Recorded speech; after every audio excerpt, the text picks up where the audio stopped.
let's do the PF Wars. Okay? Power Forward Wars. But only yung power forwards ng playoff teams. Oo nga eh. Na-hurt nga ako, nakita ko hindi ko pangalan. I'm sorry, man. I'm sorry, bro. Anyway. I'm fearing for my legs right now. Wala si Magu eh. So, we will mention 4 names. 4 of the elite power forwards who are involved in the playoffs. Tapos ira-rank nilang dalawa. So, you will rank them. Ikaw na rin. Okay, fine. Okay, sige, sali lang ako. So, we will rank them 1 to 4. 1 being, ito yung top pick mo dun sa 4, and then second, third, and fourth accordingly. So, let's siguro unahin natin si Doug kasi si Doug, alam niya, he knows. He's one of the elite power forwards in the country. So, he knows what he's talking about. Just unfortunate that his team is done in the playoffs. Yes. Otherwise, he would be on this list easily. Sige, you're excused. Isa-isahin ko muna sila. Game. Sige. The list is Arwin Santos, Rani Del Ocampo, Calvin Abueva, and Mark Pingris. Arwin Santos, I think, has been the most, consistent power forward in years.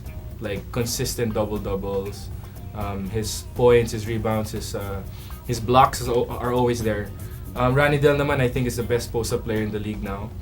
That's what he brings to the table, his outside shooting also. And si Abueva naman, his energy, he makes the team better. Si Pingris naman, on-the-ball defender, finisher, and to rank all of them siguro, I think we need to, let's include Hodge. Sama natin si Hodge, para 5.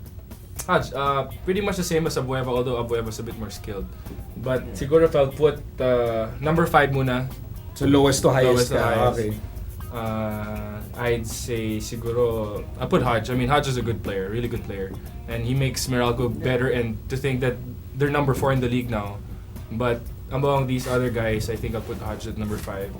Number 4, I'll put siguro Abueva. No disrespect to these 2 rookies, but they're doing really well. Number 3, I'll put siguro si Pingris, yeah, and then number 2, Rani Del, and then number 1, Arwin, just for the sake of, the numbers that Arwin puts. Yeah. Seniority si Doug nilagay yung rookies dun sa 4 and 5. Diyan muna kayo. wait your turn, diba? Wait your turn, diba? Yeah. Coach! I'd agree with Doug in the last 2. It would be Hodge and Abueva for me. Hodge so number 5, Hodge. They both had great rookie seasons so far. I think Abueva's actually put up better numbers, if I'm not mistaken. I mean, his overall impact for the Alaska team is just tremendous. I mean, Hodge has had some off games, and but Hodge, both of these guys are great. They've really impressed me a lot. I'd go for number 3, and you might find this a little bit weird, but I'd put Arwin at number 3. He puts up the best numbers, no doubt, but he also has a lot of bad habits in the game that you can take advantage of at times, and I'm just a guy who puts a lot of value in attitude and character, and it's not against Arwin, but when I see guys like hindi, pero when you compare him to like guys like Pingris and Ranidel, I mean, just these 2 guys, the way they are, it's really different. I mean, these guys are great teammates. You won't hear any word of complaint. They go hard in practice. And I've worked with Ranidel. I've seen how he is. Walang complaint talaga. I've seen how Coach Chot shouts at him before. Not once does he answer back or ano talaga. But for the 1 and 2, I guess it would be who my lineup would be. If you have guys already like James Yap and PJ Simon, where all you need is a guy to support them, who does the little things, defend, the best player, rebound, set screens, then I'd take Pingris. But then also if you need the guys who will score for your team, then I'd put Ranidel, because Ranidel can do it inside, outside. He can dribble, he can pass, he can post up. He's a smart player. He's a solid defender, not the best rebounder. That would be Arwin or Pingris. But I think it's a toss-up for me, 1 and 2. I can't decide honestly. You have to decide. Pick one. You have to decide. Dito sa For the Win, we always decide. We make a stand, diba? We don't play safe, diba?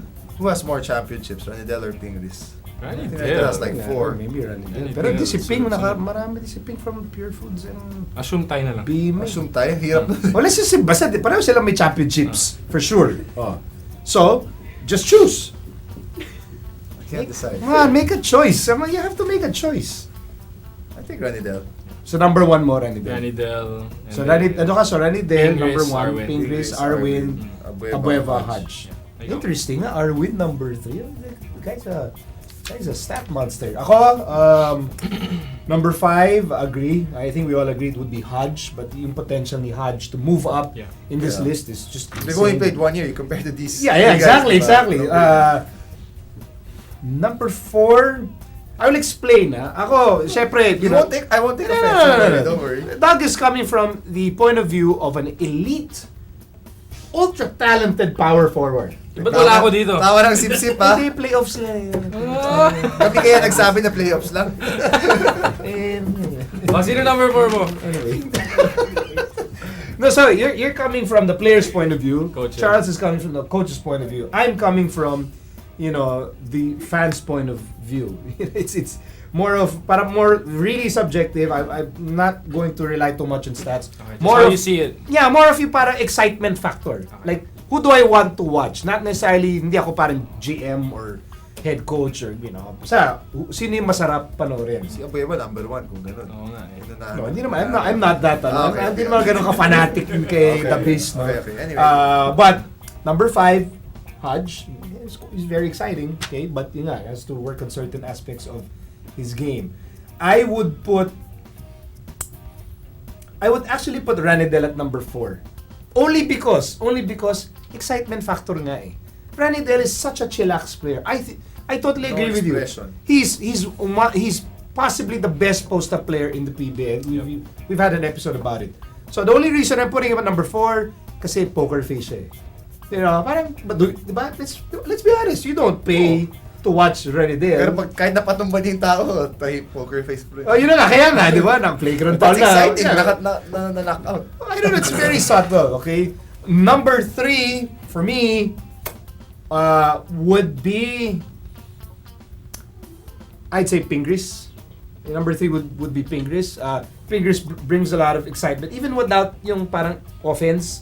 Like, he doesn't need to score like points, but it gives you rebounds and a lot of intangibles. Number 2 would be Abueva, because I think you cannot overlook the fact that he makes the big dome buzz. You've seen it. I'm sure you felt it. You felt it as well. He comes in the game, sure. and there's this parang electricity that runs through the big dome. And I don't think I'm the only one who sees that or feels that. Number 1 for me would be Arwin, because he just, maybe he's not as, yung flair or not as dramatic when he plays, but you cannot overlook, double-doubles. Fantasy numbers yun, pang number 1 Ay, pick. points, And he's been rebounds. doing it for years. Yeah. Yeah, steals, blocks, it's just Everything. insane. So, yan ang ating PBA PF wars. You may agree or disagree with our choices. So, why don't you share your choices with us?